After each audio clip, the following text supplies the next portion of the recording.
Shabbat Shalom, everyone. Today the parasha is Reeh.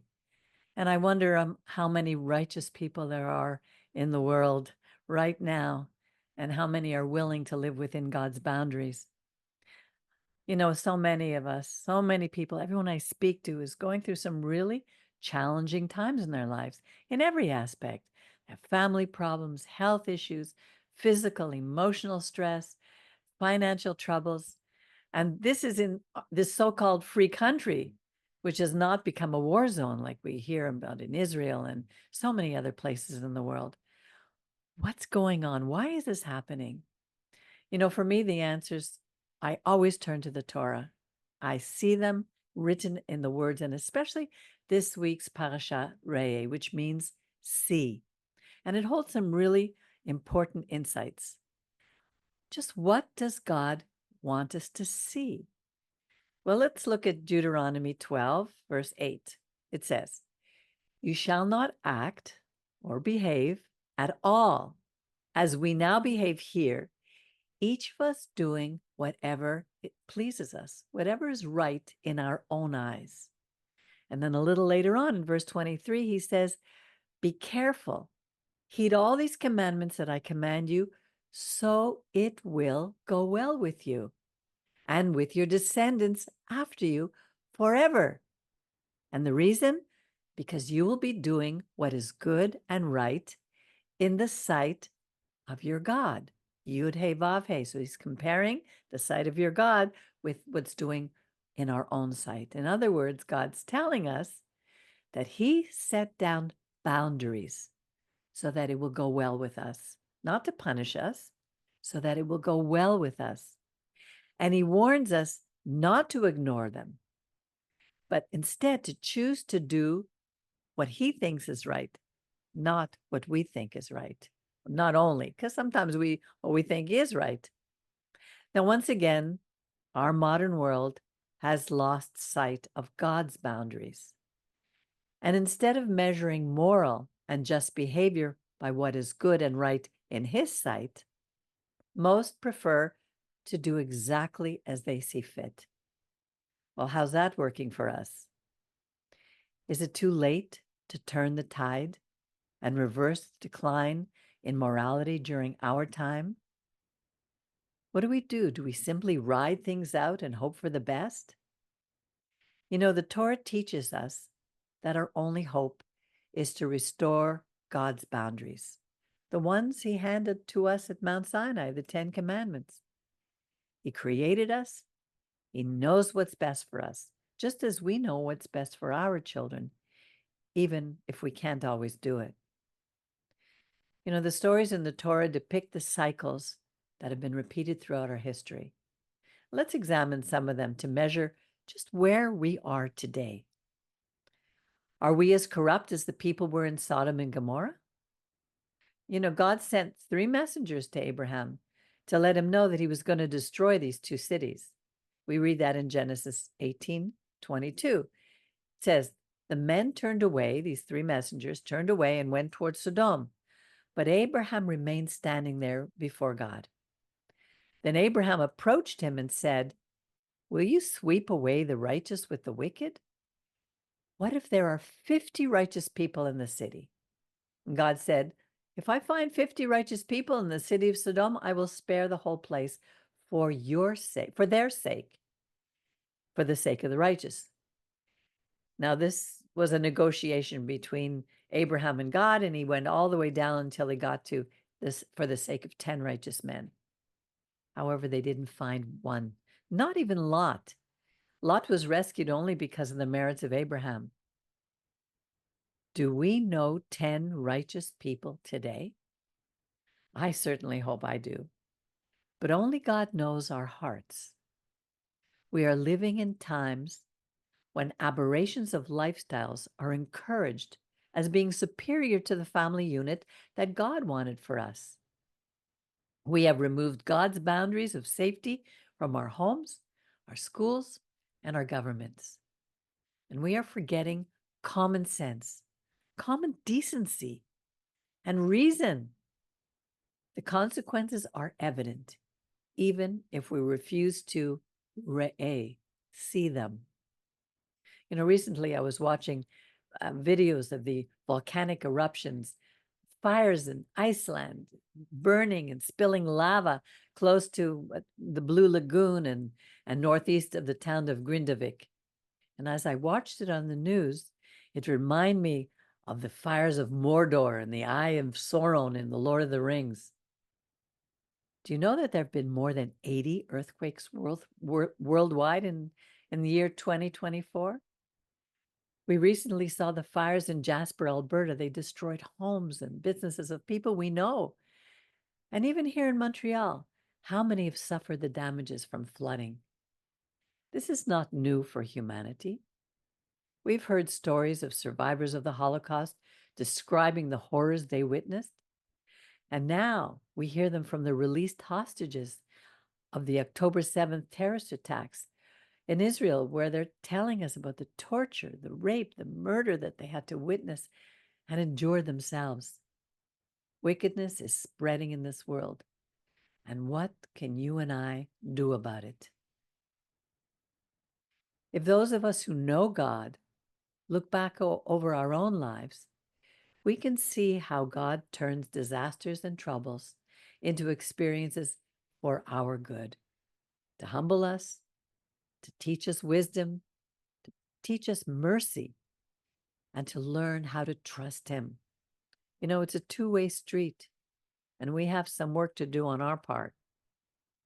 The characters in the Torah set down the pattern for us to follow. Who are these people? And what did they teach us?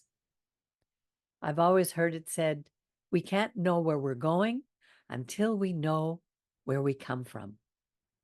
Let me begin with Adam. What did Adam teach us? It's not a good thing to hide from God. When we do something wrong, and we all do something wrong, we have the ability and the responsibility to admit it and then make it right. Not in our own way, like Adam, who covered himself and Eve with a fig leaf, their form, their brand of, of religion, but God's way, God's formula for us. And what does He tell us to do? We need to acknowledge, to admit, by humbling ourselves.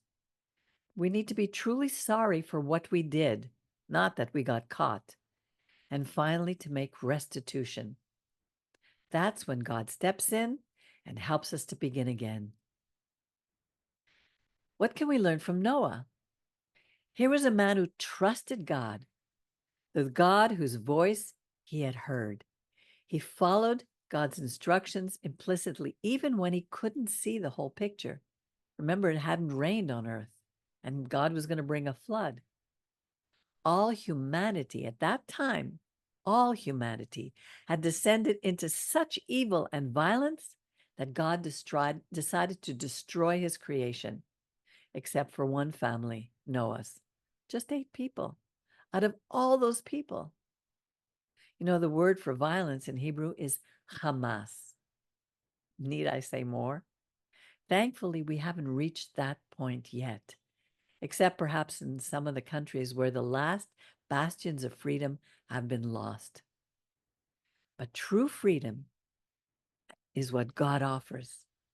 But that requires responsibility, responsible behavior, and that's where humanity keeps failing. We confuse freedom with being libertine. And next, Joseph. What can we learn from Joseph? His father Jacob saw Joseph's innate gift from his youth and made him a special coat in recognition of his administrative abilities. But Joseph was too immature and proud to be able to carry the weight and the responsibility that came with this talent. It would take many trials and testing before he was humble enough and ready to step into his role. God allowed him to be tested because he had a special task for him. Many of us go through trials in our life, and we don't always realize why these things are happening to us until time reveals their purpose. So don't complain or lose hope when these things are happening to us, but remain resolute Let's remain resolute in our faith and keep trusting in God. One of my favorite heroes with whom I identify the most in the Torah is Joshua. Wherever Moses went, Joshua was always close at hand. He remained in the tent. He waited out of earshot of the people when Moses ascended Mount Sinai. We read that in Exodus 32:17. And he rarely left Moses' side. He was always watching and observing, learning and growing. And it was Joshua who God chose from that entire first generation to lead Israel's army into the promised land. God didn't choose the children of Moses, the sons of Moses. He chose Joshua. He knew his heart. Joshua was loyal, he was committed, and he was always available. If we choose to exercise those qualities, loyal, committed, and available in our lives, we will see, Reeh, how God blesses us. You know, the bottom line is that all evil grows around us. The bottom line is that as evil grows around us, we have choices to make every single day. Reeh begins with, "Behold, I have set before you this day a blessing and a curse. The blessing, if you obey the commandments of the Lord your God, which I command you this day, and the curse, if you do not obey the commandments of the Lord your God, but turn away from what I command you this day to go after other gods whom you have not known." And we've talked about some of these gods. What are they? Education, beauty, my comfort, substances that we get addicted to. Some people put family above God. Religion can be above God. Science, sex, money, the ego, the self, all of these things are modern day gods. Anything that we need more than what the Creator offers, or anything that we think we can't live without. We can choose to ignore the immorality around us. We can hide in disgust. I don't want to be involved in this. We can stand in judgment. We can be discouraged by it. We can join them and allow an immoral lifestyle to control our lives. Or we can take control of our lives and stand for what is right and good. All the stories in the scriptures are about people who made choices, both good and bad. And the Torah is brutally honest about the consequences so that we can learn to choose to do what is right in God's sight instead of our own. The Torah never gives us an easy way out. What it does is show us that we belong to God no matter what, and He will always be with us no matter what. And the last person I'd like to speak about today is Yeshua. He lived during the very corrupt days of the Romans. We think we have bad times. Let me tell you, it was horrible then. He was a Hebrew man of God. He was a rabbi who followed in the footsteps of his predecessors. He loved the Torah and chose to do what was right when his peers did not. He said, "I have not come to destroy the Torah, but to fulfill it." That is, to explain it, to be an example of it. Yeshua was fed up with the hypocrisy of his fellow Orthodox Jews, how they added and took away from God's commandments. Why did he stand up to them? Because he loved his people, including them, and he knew the consequences of what they were doing. For example, in Matthew 15, it says, "Then the Pharisees, the Prushim, and the scribes from Jerusalem came to Yeshua and said, 'Why do your disciples, or your Talmidim, break away from the tradition of the elders?'" In other words, the Talmud. "They eat without washing their hands." Yeshua answered. A good Jew, he always answered a question with a question. And why do you break away from the commandments of God for the sake of your tradition? For God said, honor your father and your mother. And anyone who curses his father and mothers will be put to death. But you say, if anyone says to his father or mother, anything I might have used to help you, I've dedicated to God. He's ridding his duty to his mother and father. In this way, you have made God's words ineffective because of your traditions. Hypocrites. Isaiah was right when he prophesied about you. He said, the people honor me only with lip service, while their hearts are far away from me.